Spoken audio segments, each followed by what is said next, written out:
नमस्कार जय जगन्नाथ शुभ सकाळ आज हूँ जुलाई 27 तारिख सोमवार आसतु आज गुरुत्वपूर्ण खबर देखा आपण भल पाइबा स्वरूप गोटे गोटे लाइक निश्चय करदेवे। आज प्रथम खबर जगतसिंहपुर जिलार सब स्कूल और अंगनवाड़ी केन्द्र छुट्टी घोषणा। प्रबल वर्षा को दृष्टि रखी निष्पत्ति। बंगोपसागर में सृष्टि है अवपात यार प्रभाव में आसंता 2 दिन पर्यंत राज्य में प्रबल वर्षा होबार संभावना रही। यार प्रभाव में सारा राज्य में तुहा को तुहा वर्षा लगी रही। गत 24 घंटा मध्य जगतसिंहपुर जिलार बिरिडी सर्वाधिक 328 मिलीमीटर वर्षा रेकर्ड होईछि। जहाकु दृष्टि रखी सोमवार जगतसिंहपुर जिलार समस्त सरकारी और बेसरकारी स्कूल सह अंगनवाड़ी केन्द्र छुट्टी घोषणा करा जायछि। प्रबल वर्षा को दृष्टि रखी छुट्टी घोषणा कले जिलापाल। गोटे दिन ପାଇଁ बंद रहिबो समस्त स्कूल और अंगनवाड़ी केन्द्र।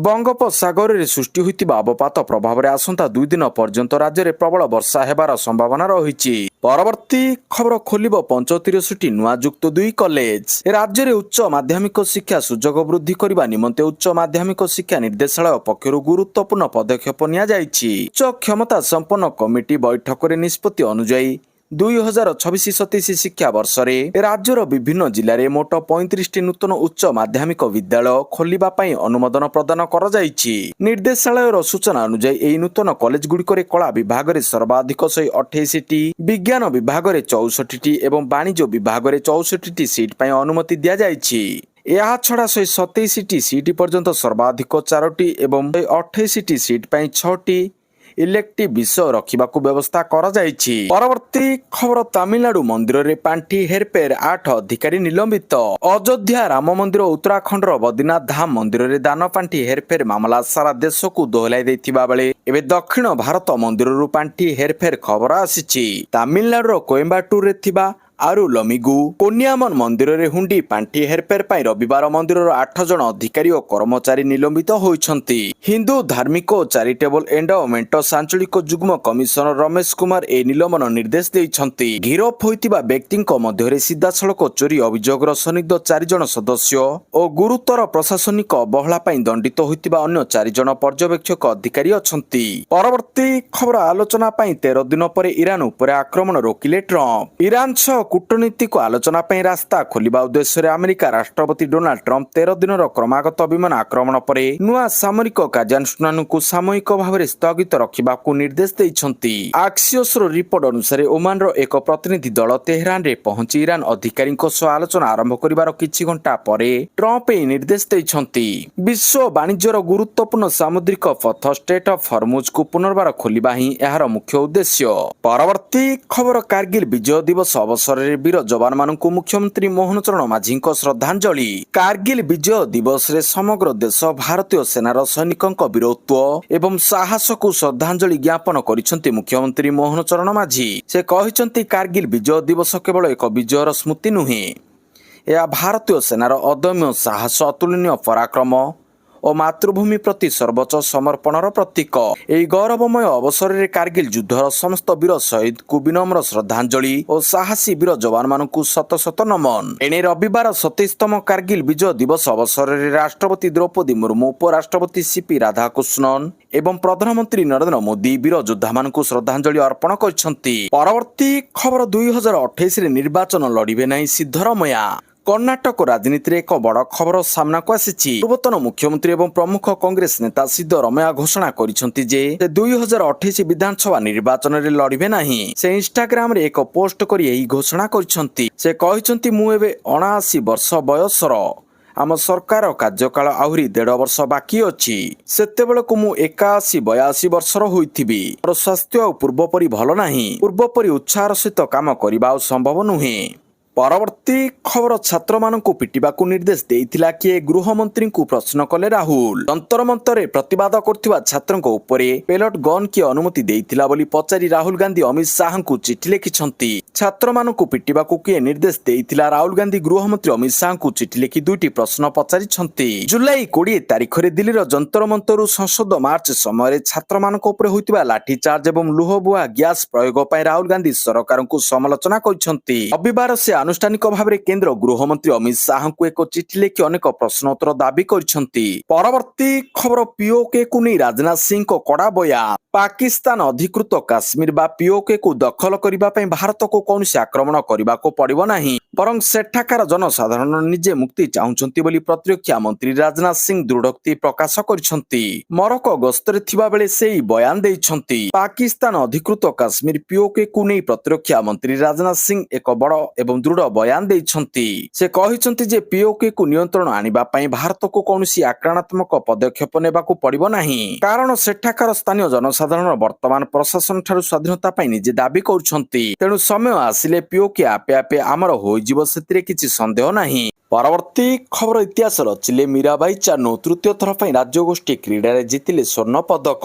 ସ୍ୱର୍ଣ୍ଣ ଜିତିଲେ ମୀରାବାଇ। ଗ୍ଲାସ୍ଗୋରେ ଚାଲିଥିବା 2026 ରାଜ୍ୟଗୋଷ୍ଠୀ କ୍ରୀଡ଼ାରେ ଭାରତର ଷ୍ଟାର ଭାରୋତ୍ତୋଳକ ସାଇଖୋମ ମୀରାବାଇ ଚିନୁ ମହିଳା 48 କିଲୋଗ୍ରାମ ବର୍ଗରେ ସ୍ୱର୍ଣ୍ଣ ପଦକ ଜିତିଛନ୍ତି। ଏହା ସହ ଚଳିତ ରାଜ୍ୟଗୋଷ୍ଠୀ କ୍ରୀଡ଼ାରେ ଭାରତକୁ ପ୍ରଥମ ସ୍ୱର୍ଣ୍ଣ ପଦକ ମିଳିଛି।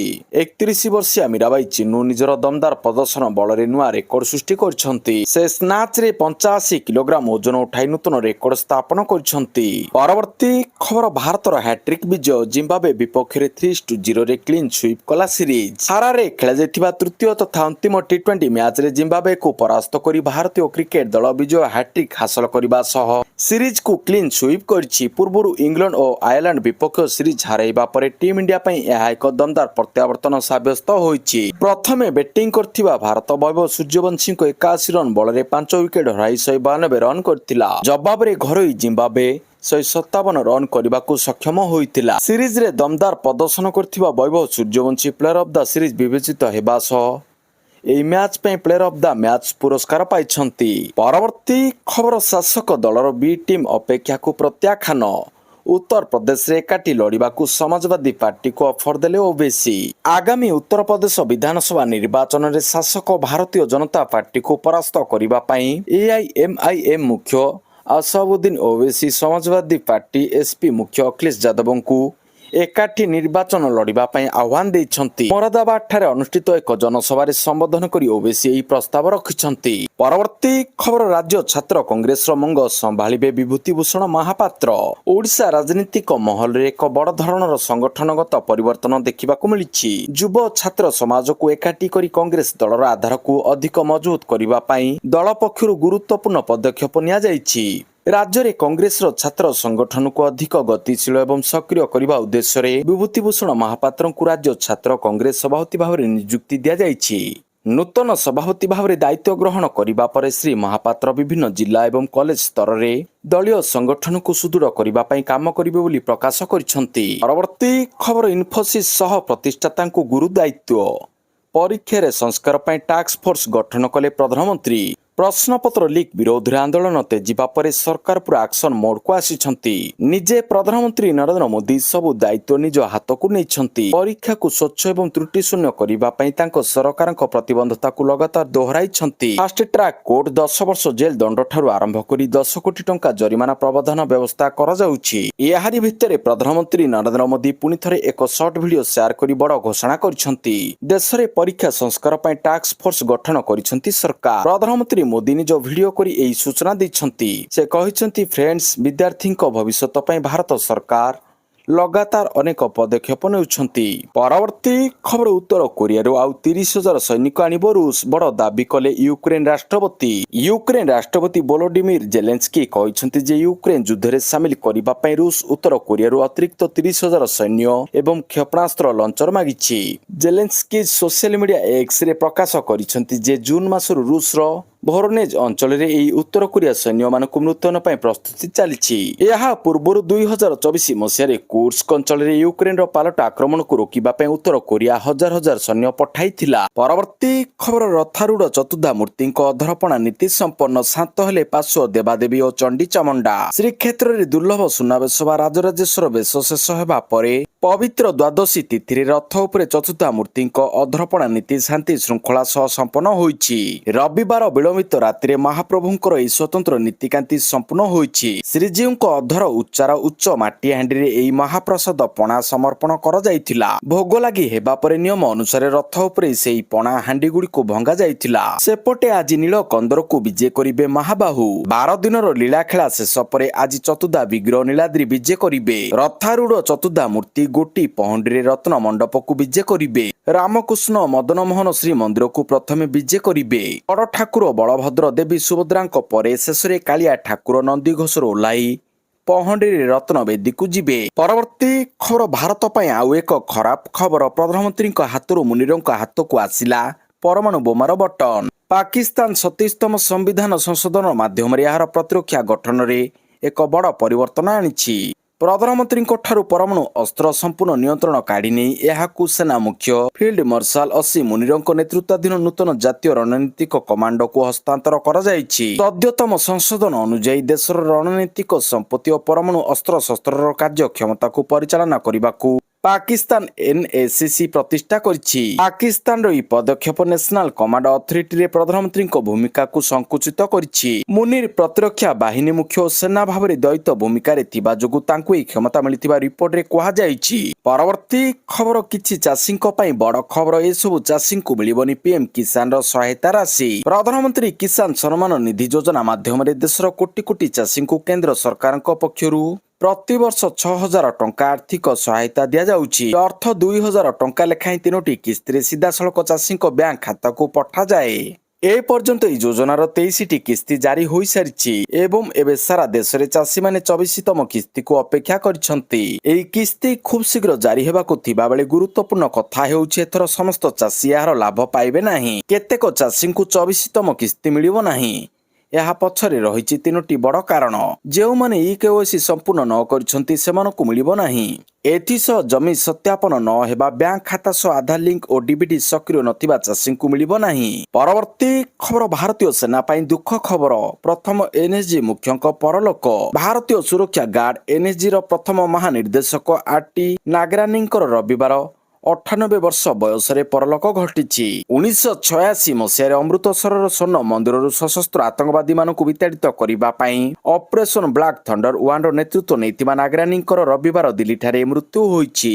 ନାଗରାନୀଙ୍କ ସ୍ୱାସ୍ଥ୍ୟ ଭଲ ନଥିଲା। ଦକ୍ଷିଣ ଦିଲ୍ଲୀ ସ୍ଥିତ ଘରେ ତାଙ୍କର ମୃତ୍ୟୁ ଘଟିଛି। ପରବର୍ତ୍ତୀ ଖବର ନିର୍ବାଚନ ଲଢ଼ିବାର ସର୍ବନିମ୍ନ ବୟସ 21 କରିବାକୁ ରେବନ୍ତ ରେଡ୍ଡୀଙ୍କ ପ୍ରସ୍ତାବ।